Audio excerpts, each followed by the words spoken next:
Hello, everybody. Welcome to this episode of the Zone7 Podcast. This is Tal Brown, CEO of Zone7, and I've got with me two distinguished guests.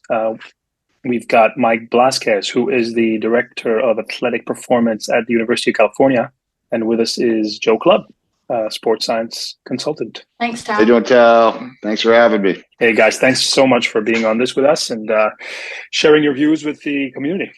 Looking forward to the conversation. Fantastic. So today's discussion will be led by Joe Clubb. Please take the spot. Thank you, Tal. So the goal really is to get through about application of AI and Zone7 in the applied setting. And Mike's going to give us, I'm sure, a fantastic insight into how they're using it at Cal. But before we get into that, Mike, I want to go back almost before this and wonder if you can give us an overview of your structure, your staffing, and also your previous approaches to sports science, load management prior to any kind of AI tools. Absolutely. Thanks, Joe and Tal. Yeah, shoot. Wow, where to start with that? Probably with just staffing. And I think staffing is critically important, particularly as we start using data and best practice in using data. It's in the football space is relatively new, and having the right people in place that allow you to use that data and find best practice with it and actually apply the use of it is critical. And many places we see folks that are using tech and they're collecting data, but they're not really using it.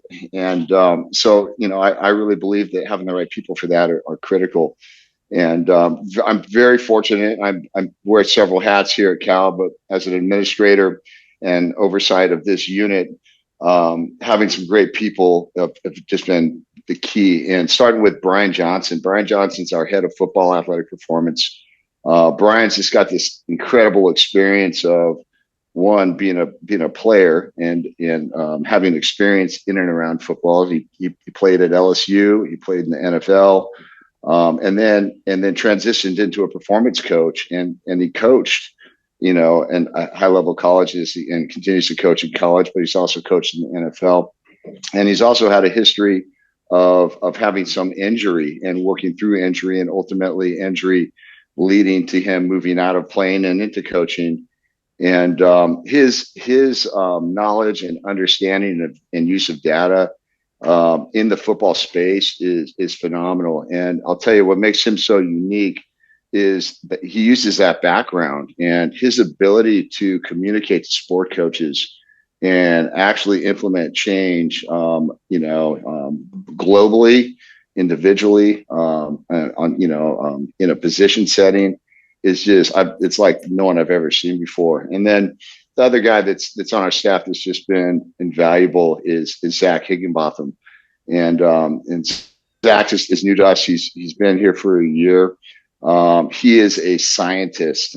He's really brought a whole new level of sports science to our athletic program, and really kind of the first person we've had on staff with that experience and knowledge and background. And and again, he's got a unique experience too, and he's a practitioner. He's a strength and conditioning coach. He works with our athletes. He's got a really extensive background in the reconditioning space, and his ability to apply the science and apply the data within that spectrum is just like nothing I've ever seen before. So, having like-minded people is the start, and then the use of the data. I mean, actually using it to make decisions is really what makes it all happen in American football, where it's again relatively new. And I think the second part of that question is interesting because early on we were early adopters of some of the technology. I think it was 2011. We initiated our first contract with the Catapult system, and it was interesting going back to that time, everything was proprietary. I mean, you couldn't get anything out of those guys or anybody for that matter. It was just so new. And so as early adopters, we got to figure it out, and I think for me particularly, you're really having to fall back on the science and really understand stress and adaptation and, get your head around, these are great now markers of actually what you've done and, how you look at volume, intensity, density, frequency, and actually know what you did in training. And I think, prior to that, it was all about planning, right? You can put it on paper.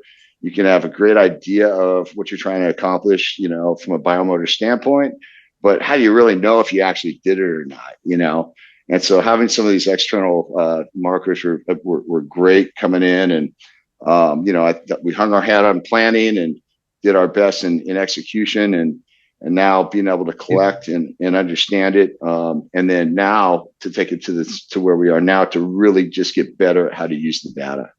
Yes. Yeah, no, I love that because I totally agree. There are a lot of places and people maybe overwhelmed with the data or not sure what to do with it. So actually applying it, whatever that data is key. So it sounds like you have that really nice triangle there of different influences and different staff and different backgrounds. So how did you guys, like you say, you're early adopters, you're innovators, you want to have more tools, and you've obviously gone out and found an AI solution. How did you kind of assess Zone7 as providers and what they were offering? I asked that as the neutral party on this call, of course. Right. And then maybe we can throw across to Tal to expand on how he would respond to that from the provider standpoint. But yeah, talk me through that process from your standpoint. Right. So I don't know. I probably add to the qualities of our staff as growth mindset. We're constantly evaluating ourselves and trying to find ways to be better at what we do. And again, for me, in an administrative setting, my role is to know the people I'm working with and provide them the resources that will help them to be better at doing their jobs. And so, we know here at Cal that we've got to be great at developing our athletes and great at physical preparation and great at physical development. It's a pillar for us. And so, early on, as we were exposed to maybe some of the newer technologies in and around AI, it was really about, exploring it to see if this would help us to create a more optimal environment for prepping our athletes, and also, obviously keeping them healthy and keeping them on the field. I mean, one, we have to be good at developing them, and two, we got to get the horses to the race, and they got to be able to perform. And so, for us, it was about seeking out, better and more efficient ways to do that. I think when Zach came in with us, he brought this whole new skill set, and it was kind of in tandem. We had already been up and going with Zone7, Tal and I, and we're already grinding away in the space. And Zach kind of came on, and he brought a new level of understanding and method to our approach, and especially on the technical and science levels. And so for us, it was, how can we create more efficiencies and then even some redundancies. And so I think that's where we initially jumped in with this and kind of where we are now. Okay, and one more on that before I come to you, Tal. I just want to ask, in that time frame, in that where you were then, did you or any of your staff have like any of these, misconceptions or the kind of whether it's negative connotations or misconceptions about AI or what this tool was going to do or say? Unconscious incompetent would be my level of understanding AI jumping into it. I did not understand it. I had no idea how it would work. And so for me personally, it was jumping in and trying to become educated. And of course, we've all heard about AI, but understanding it in our space and its potential was all new to me. So I kind of went into it not really understanding it, and then working obviously closely with Tal and Eyal, who were able to answer the tough questions, and get me up to speed with how that system functions and works. I think for me personally was really the key. But I will tell you that when Zach came in with his knowledge and background in sports science, man, he's asking questions that I don't even understand, to be perfectly honest with you. And I'll tell you, I've just been utterly impressed with Eyal and Tal and their ability to, one, be willing to have the conversation, and sit down and get the questions answered and work through the details of really creating credibility with each other in the system. And so that's been an ongoing process, and we've continued to grow, and those conversations they still happen, and it's a complex space, and so I appreciate that question, because it's certainly been part of our evolution to date. Yeah, and I'm sure that's the same spot that many of the practitioners or people listening to this will be in. They'll be uncertain, there'll be things they won't know. So, Tal, with all that in mind, as the provider, what would you recommend, like the questions people should be asking and how they can go through that same process Mike just described in learning and upskilling themselves in this space? Yeah, that's a great question. So thanks for the kind words, Mike. It's been a great journey.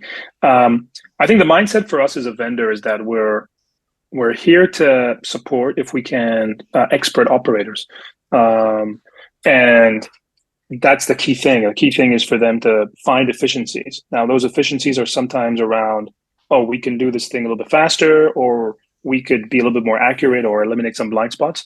That varies from environment to environment, but we always approach this with, an approach of how can this tool help the process that's ongoing?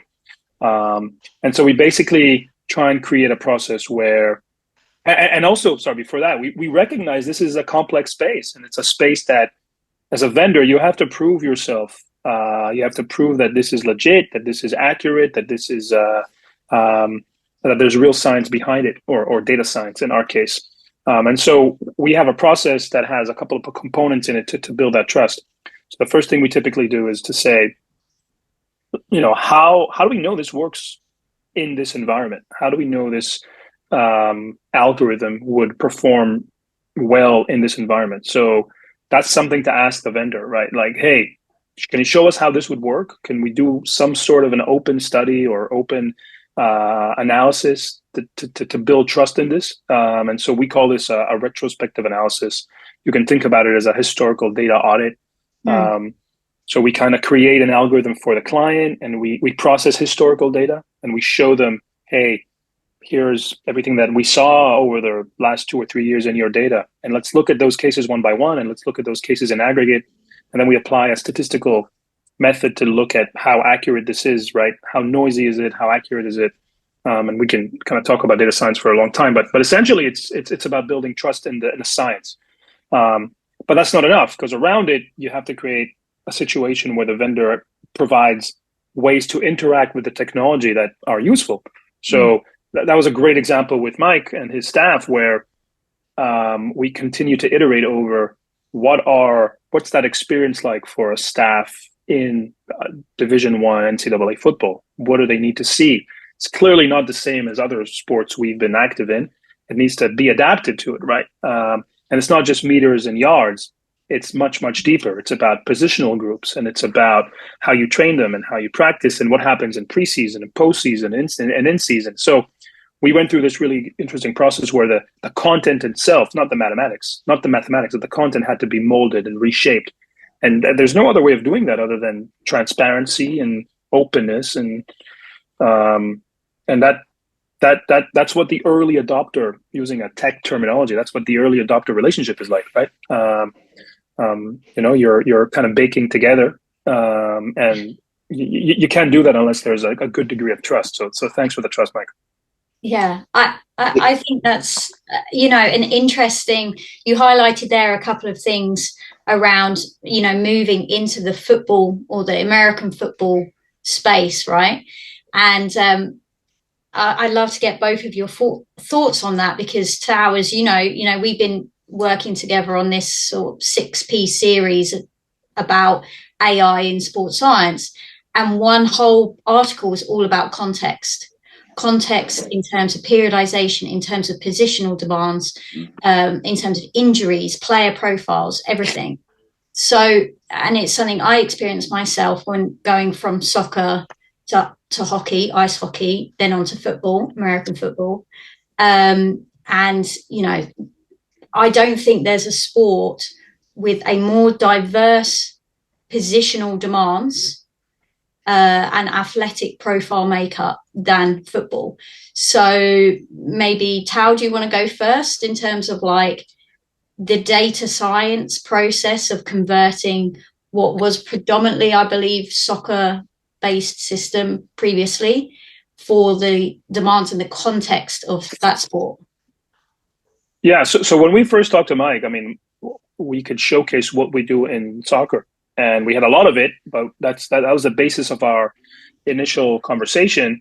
And clearly the question was, would this work in football? And then we showed some early work about, we think this could be a good way to work in football.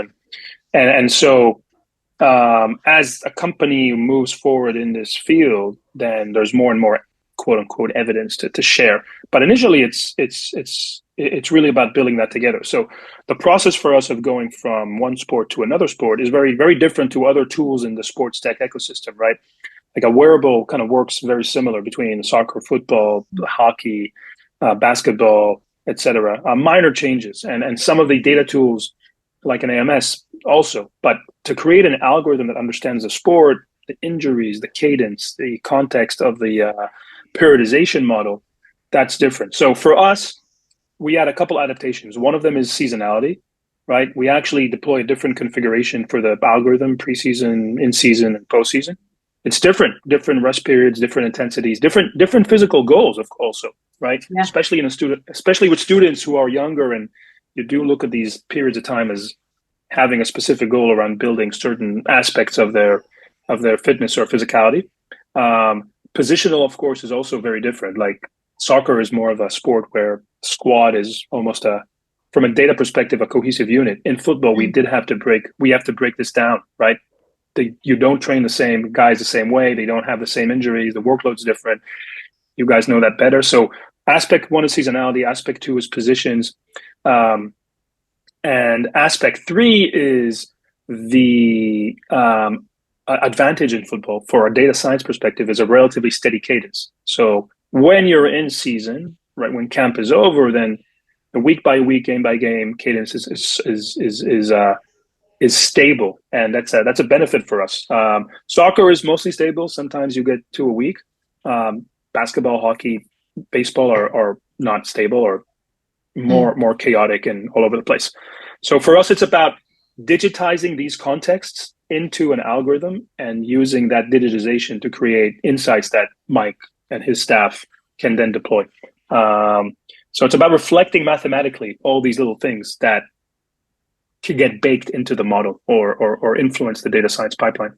What that looked like for us was all the questions around that to get us in a place where there was clear understanding of what we do. And it started very broad from, off season, in season. What does that look like? What are our goals? How do we train? Are we training in position groups? Are we training individually? What does your weekly schedule look like within each of those phases of either preseason, off season, camp, or in season look like? And so we spent a tremendous amount of time just looking at that and identifying what we do and then how we do it, and right down to how we coach. And what I mean by that is, here's a technology that it really allows us to individualize, right, and understand the individual. At the same time, we don't coach individuals. We're coaching in groups, right? So how do we use individual data to modify or adjust within the context of a group training session? And so understanding that, how we look at our position norms or thresholds, and use that as part of our planning, in context with the individual information that we're gathering from the app. And so there's a lot to it. And the key was getting into the weeds, starting broad and then just peeling the onion one layer at a time until we could get to the point where they meaning EL and Tal, were able to ingest basically what the infrastructure is that we use. And so we spent a tremendous amount of time working on that, and I think we're still getting better at it. I mean, we've had conversations recently just about off season, and for us, this health and performance are a parallel in my space. I'm a S&C coach at heart, and I'm also a certified athletic trainer. I've worked in both space, and health and performance are a parallel. You can't have one without the other. And so for us to be able to really understand the off season and how to use this technology in the off season to better prepare our athletes, from a reverse engineering thought process of understanding what they do in season and in game, both globally right down to the individual needs, and then being able to prepare our athletes for those stresses. And the app's ability to ingest how we operate, what we do, is just allowing us to gather more data in a very efficient way and use it to help be better at creating that optimal environment for training. Yeah, you described there about peeling back the layers of the onion, and there's an awful lot of layers in American football for sure. So I'm sure you've helped develop the product and the algorithms no end by providing all that context, because it's certainly key. On that kind of note, there's another topic, I guess, linked to that, is the fact of it being such a heavy contact sport. That was a bit different to some of the other team sports we face or we see. And Mike, I just wonder what your experience has been in terms of contact versus non-contact injuries, which, is obviously debatable and complex. So I'm not expecting a straightforward answer here, but I just start diving into that a little bit. Right. Well, it's funny. I mean, so the ability to forecast is always an interesting one. And Tal probably shakes his head every time I kind of get into this, because the forecasting itself is the outcome, that the injury itself is the outcome. And really I'm interested in mitigating risk. So whether you have an injury or not, do we understand what created the risk, and then how can we get better at being proactive so we don't have we can improve that, right? We can reduce the number of red flags or risks associated with the injury. And so understanding that association, I think, is critical. End game, be able to go back and run the self checks and look at the injuries and associate the risks that were there when they happened, I think is great. And an important self check that the system's doing what it should. But we know that when an athlete is fatigued, and we know what causes the fatigue, and we can identify what that looks like right down to a metric or multiple metrics. And what's interesting and what's amazing about Zone7 is it's taking the singular dimension of looking at a metric and maybe an acute to chronic workload ratio or an exponentially weighted moving average with a particular metric. And it's allowed us to look at multiple metrics, their influence on each other over time. So all of a sudden now we've got this 3-4 dimensional piece. And what we're really doing is identifying risk and trying to understand risk more effectively, and then how to prevent those, that moving forward. So mitigate it in the moment and then look to the future. How do we get better at it? And so I think, at the end of the day, it kind of take the injury question is really for us more of a proactive one of how we're looking at the information and using it. Tal, do you want to jump in on that topic? Yeah, I think Mike did a fantastic job of articulating like how the prism through which we see the world. It's not about predicting an injury and having a crystal ball that says, 15 minutes into this practice, this is going to happen because of this impact. It's impossible to do that. So that's why we kind of don't use the term predict. We use the term forecast. Things can happen randomly on the field, which nobody has control over. It's true for every sport, but it's more true in football because of the nature of the game. And so the goal is to help have an athlete walk on that field with some optimal type or level of workload preparation. So if we can do that, then over time we'll see a positive uplift in availability, but it's never going to be, if the forecast is 100% correct, we're not going to have 100% availability ever. That's not going to happen. But in football, like in other sports, yes, there is a random element to some injuries, but there is a chronic element to some other injuries. And so it's just about being able to contextualize that in the right way. So I think early days, the AI space collided with performance in a way that created some misconceptions, right? Predicting injuries is a term I used early days, and it's first off, it's the wrong term to use, which we corrected, but it also understandably creates a certain, I would say, resistance, and rightly so. So yeah, it's not about predicting; it's about forecasting. It's about preparation.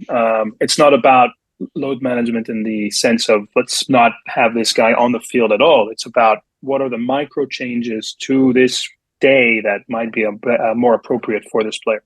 Like you say, there is absolutely inherent risk in sport, full stop, and in football. So we're not, as much as we might want to strive for 100% availability all the time. I'm not sure that is ever going to be the case. But Tal, I wonder if you could kind of describe, we talked there about risk. What does Mike as the user see in terms of transparency, in terms of outputs in relation to, risk levels, what's driving the risk? And then on the back of that, Mike, I'd love for you to kind of explain a bit about how you then interpret and use that information. Okay. So for us as a company that creates data science algorithms, the output is always some sort of numerical probabilistic estimation, right? From 0 to 1 in a way, likelihood of injury over the next X days. In the core mathematical sense, that's what we create, and then we have additional layers around that. But that would not collide well into the daily lives of a busy sports performance staff that need to look after 40 or 60 or more athletes. Like, they're not going to stare at numbers all day like a stock ticker. So what we've created is a layer of what we can call visualization, we can call it experience, that translates those numbers into content that Mike and his staff hopefully can easily read. It's about creating easily read advice. I'll use the term advice very, very gently here.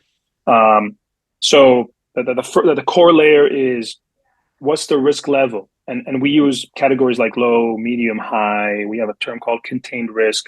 So we translate that model into buckets, and we have names for those buckets, and it helps reading and moving forward. And sometimes you have a false positive, right? Like somebody was high, but actually it should have been a little bit lower. Or sometimes it's the other way around. So that's the nature of any probabilistic model. On top of that, we have contextual information about the injury, right? We think that this risk might lead to these events because we've analyzed a lot of football injuries, and this pattern is more likely to lead to a quad issue or hamstring issue. And then finally, we have some numbers around your typical game day -2 workload is X. Here are some options to look at interventions or changes to X, maybe a bit more on some parameters and a bit less. And that's the most extreme way of intervention. Many clients would do that as a last resort. Before they change anything on the field, they would do some conversations with the athlete, some light diagnostics, maybe some treatment, or even specific gym work. So that's the kind of content we create. It's designed to be read by humans. It's designed to be something that Mike spends a single digit number of minutes on and can understand the context. We're not a company that creates super duper complex dashboards where you have to kind of spend time unpacking that. We have those in the back end, but that's not the primary focus. The primary focus is human readable information that can lead to rapid action. And it's hard. It's hard to get that right because every sport is different, every staff is different, and and that's why we allow for certain calibrations. Like, we believe that we'd like to influence more heart rate related parameters. So, okay, we can do that change. Or we'd like to group certain parameters on impact this way and not the other way. But ultimately, it's about human readable info. Is it readable by a human, Mike? Is it readable by human? I hope so. So interesting. I'd say probably in the first 5 or 10 minutes of the conversation I had with Tal, I talked to him a little bit about what makes technology useful, and a couple things for us, and two real things. One, it's got to be able to take complex information and give us something that we couldn't get on our own, or give us something new or different that we couldn't gather otherwise. And so it's got to be able to take us to another level, right? Yeah. And interesting that there are so many things out there. There's so many technologies out there that can do that, but can it do it in a non-intrusive way? And we said, how do we get something that makes us better? Okay. And yet it's simple, it's usable, it's efficient, and it makes it easier for us to do what we need to do from a day-to-day implementation of our work. And so, the key is simplicity. And you're taking a very complex environment, extremely complex, just from the standpoint of the data and the metrics and the analytics, but also just the training environment's complex. We've got 115 student athletes, 10 different position groups, 10 different position coaches, performance staff, sports. It's a complex environment. You've got kids that play a lot. You've got kids that don't play much, and being able to ingest, digest, and then be able to do something with this is critical. That we have a simple system that allows us, without an intrusive pathway to get there, to be able to, at a glance, get quality information that allows us to make decisions. And so, for us, at a glance, being able to open the app and look at the day report, and to immediately see, associated risk as, high, moderate, or low. And to have the ability to take a deeper dive if we want to, or just simply understand what's in front of us, have some basic recommendations, and then allow us for us to be able to move on to some other methods that we use to evaluate our athletes. And maybe we look at our wellness questionnaires or our force plate readiness assessments, and talk to the athletes and gather more information before we make decisions. But often, it's about triaging. And so for us, in that complex, daily environment, being able to, pop the app open, know it's reliable, get some information, give us a direction, and to be able to have actionable, recommendations it's just been fantastic for us. And again, we've got some redundancies built in place, and that's what the research tells us to do, is to not hang our hat on any one data point, and to use multiple methods to make decisions. And so we try to do that effectively. And but the simplicity of and efficiency of the system in the end, in that complex environment, has really been, I think, the most useful piece of this. And and at the end of the day, we're coaches, and we're in the business of doing everything from stretching to prepping to lifting to training to workload management, and there's just a lot, and to get great information in that efficient way it's been very helpful. You mentioned about actionable recommendations there then. I think when in undertaking the series that I've been doing with Zone7, we asked the community, the industry, what concerns, what questions, what issues do they see in this space, and one of the again probably misconceptions is around this man versus machine piece, right?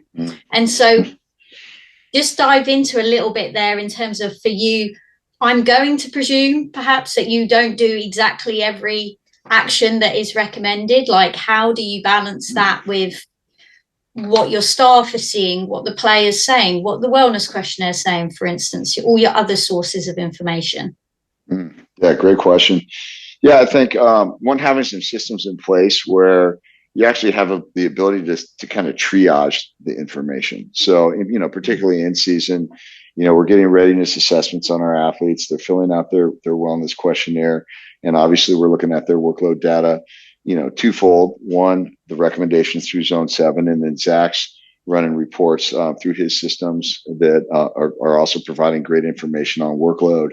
And so, I think from an athletic performance staff standpoint, it's a matter of, looking at all that information and, having a basis to then figure out what's next. At that point, that's where Brian Johnson, our head of athletic performance for football, is incredible. And his ability to take that information and then go somewhere with it. He's interacting with potentially the athlete themselves, a position coach or a head coach, depending on what level of interactions necessary, and he may work directly with the player on adding modalities. And then of course assign staff to aid in that. He may be working directly with a position coach to modify some form of reps or sets within their position or group work. Or he may be going back to our head coach and having conversation globally about, increasing or decreasing practice time. And, probably as a side note, oftentimes I think in this space, folks get really hung up on the injury piece of it, that far side of the spectrum. Right. And I just want to add that, this has been great for us on, from a performance standpoint as well. And in parallel, I mean, I can't tell you how many times, Brian is running top offs in practice in season, because we need outputs to increase in the practice. And so it's not always about pulling back, it's about, again, Tal mentioned optimal. And, if we have our technologies in place and systems and processes in place that help us to understand how to better create that optimal environment, and then we have the people that can actually get in there and make it happen, then, and it's not perfect. It's not perfect. And I don't think it'll ever be perfect in football. And, but we're working hard at it. And at the end of the day, it all comes down to what's being done and the actionable items. So I think it's a great question. Tal, I know you are very keen on that message as well around underloading and overloading from our conversations as well. So I thought you might want to add something there. Yeah, I think for better or worse, I look at the world through the eyes of a data guy, and so my life's a bit easier if I can kind of bucket things into these very, very distinct groups. So, is there risk? Yes or no, right? Like falling sometimes into the pitfalls of oversimplifications. If there is risk, what parameters or what are the factors driving the risk, right? I mean, we're used to seeing in the data science world like this really big, forgot what it's called, a lot of horizontal bars and impact on a lot of factors, and you can see 100 factors, but you're not going to put 100 factors in front of Mike. Otherwise, you're not doing your job. So how do you pick the right, most impactful 3 or 4? And then, like, if D cells or ACT cells are a risk factor, why is that? Is it because they are? And then you look for a simplistic answer, like, oh, there's overload, and then the remedy or the outcome might be, let's look at cutting back a bit of the workload, or maybe the answer is underloading, in which case you might want to increase a little bit. So those are good directions to try and follow. And sometimes reality conforms and you're seeing a very clear pattern, and sometimes reality is more complex. So that's where, as a tool, you have to be consistent and transparent what you are and what you're not. This is not the magic root cause analysis that drives everything to do with performance and injuries. It's not causality. It is a highly sophisticated data science engine. The outcomes are validated, but essentially, at the end of the day, practitioners need to look at a couple of different things and decide. So we try and make that easy by having these little nuggets of information available. But sometimes it's not a clear-cut case of over or under. Sometimes it's a combination of both, or even a decision that AI would never understand, because there's a guy in the field and there's a bunch of human experts around him, and they need to get together and have a conversation and make a decision. And so we're kind of conscious of keeping the right boundaries to the tool, right? Like I say a lot of times, it's a bit of a cliche, but this is not autopilot.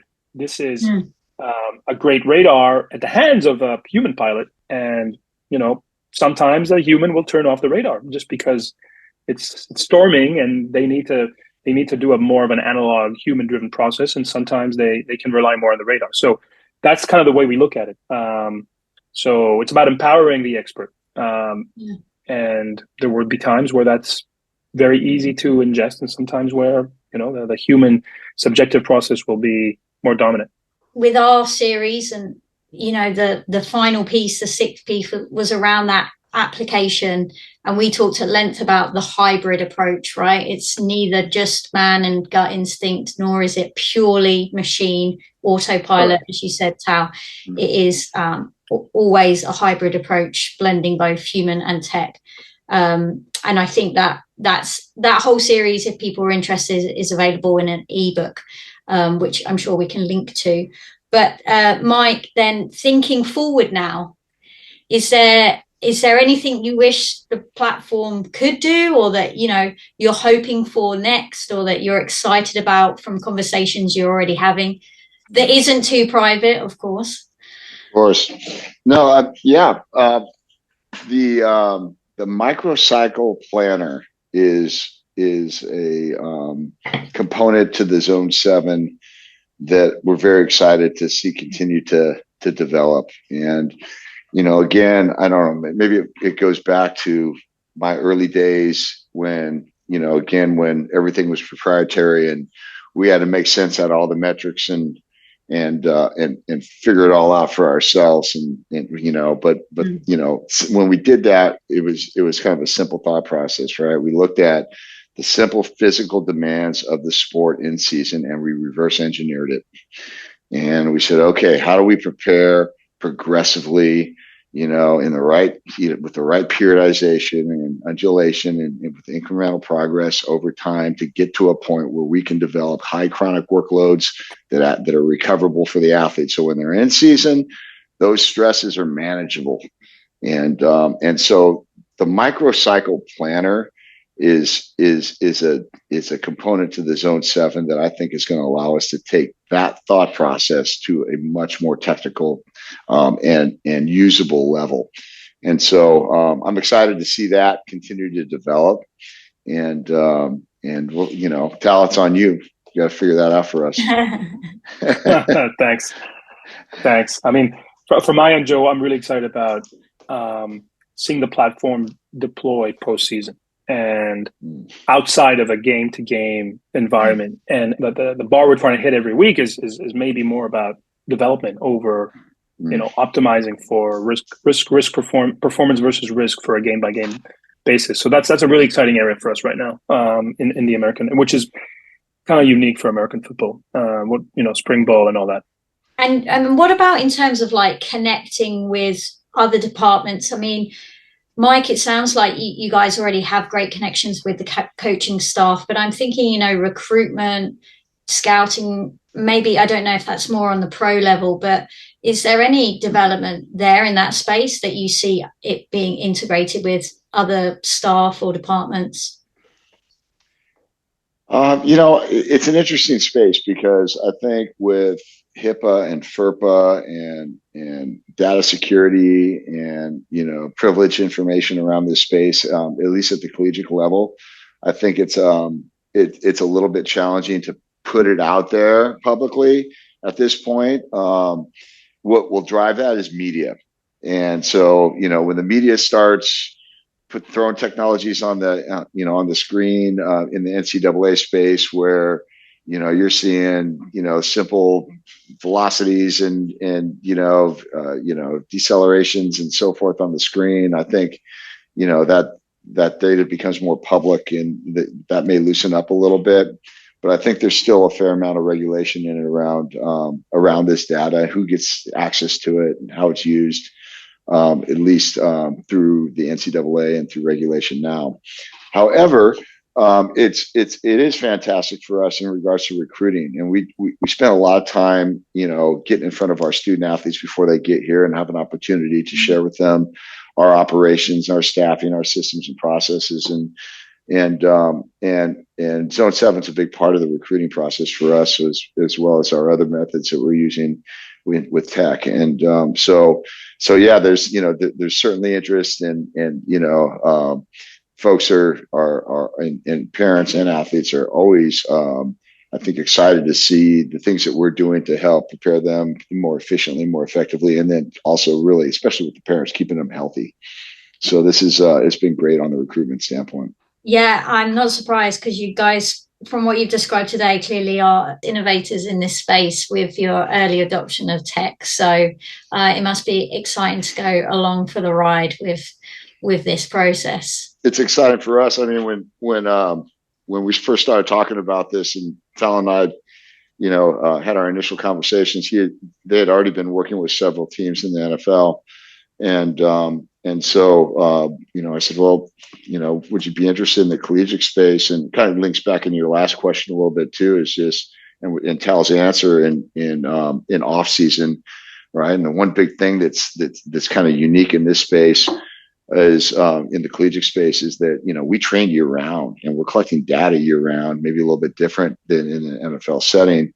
And so, for us to really be able to use this and really get better at using it to help our preparation in the off season is exciting stuff. But yeah, for us being able to tell the parents and tell our student athletes, hey, look, we're one of the first folks in the collegiate space to use AI in this space, and we're excited to be able to bring it to our athletes. It's been great.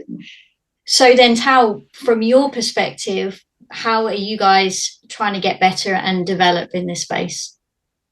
That's a good question, Joe. I think for this kind of product, like some technologies, you can go and kind of work in the lab for a year or 2 years and 3 years and come up with something great. This requires mileage with the client, with new data sets, with new decisions, with new needs. So we're continuing to do that. And during that process, we continually improve with both the accuracy and the usability. Right, things that we did for Berkeley this year was, hey, let's export the Zone 7 quote unquote load management recommendations so they can get plugged into the GPS provider to have live alerts.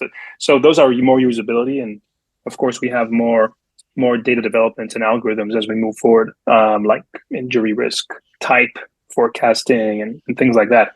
But also things get better naturally because more clients join. The data size, the data lake becomes bigger, and so there's a natural self-learning process here. So season 2 with a client is always a little bit better in terms of the machine learning being able to understand historically what this environment likes to do. And in parallel, there's just more football data available for us to analyze because of the the expansion with more teams. So that's our playbook on how to over time get better at any of the sports we were active in. Yeah, and I think, that's the journey of any kind of tech, isn't it? Is you think back to, well, Mike, you mentioned over 10 years ago now, early versions of GPS tracking, which I'm sure were less hertz, probably only outdoor solutions, and see how that technology has evolved. So it's the same path that we're on. And it sounds like you guys, within the space of a year, have made vast developments in terms of adopting or adjusting this tech to the context of this sport. And again, with collaboration, then the technology and also the application of it is going to just keep getting better. And hopefully we're going to keep serving our athletes better, like you said, Mike, in terms of athlete development and athlete performance. No doubt about it. And, for us, just having that growth mindset and being able to try to find ways for us to just be more efficient, get better at what we're currently doing, gather more usable information in the process, and ultimately, help create that optimal training environment.